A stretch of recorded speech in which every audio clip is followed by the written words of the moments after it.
اے انسان، اللہ تبارک و تعالیٰ سے بڑھ کر تیرا کوئی حمایتی اور دوست نہیں۔ اس رب سے بڑھ کر تیری اصلاح کے لیے کوئی فکر مند ہو ہی نہیں سکتا۔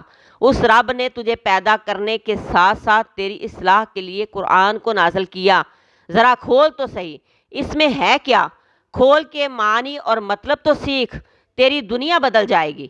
تجھے پتہ چل جائے گا کہ اس دنیا میں سب سہارے عارضی اور کھوکھلے ہیں، سارے رشتے مطلب کے ہیں۔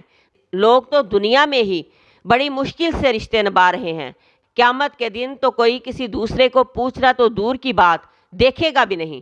تب بھی واحد حمایتی اور دوست رب ہی ہوگا، اگر اس رب سے دوستی کی ہوگی۔ اگر نہیں کی تو اس دن کا خسارہ بہت زیادہ ہے۔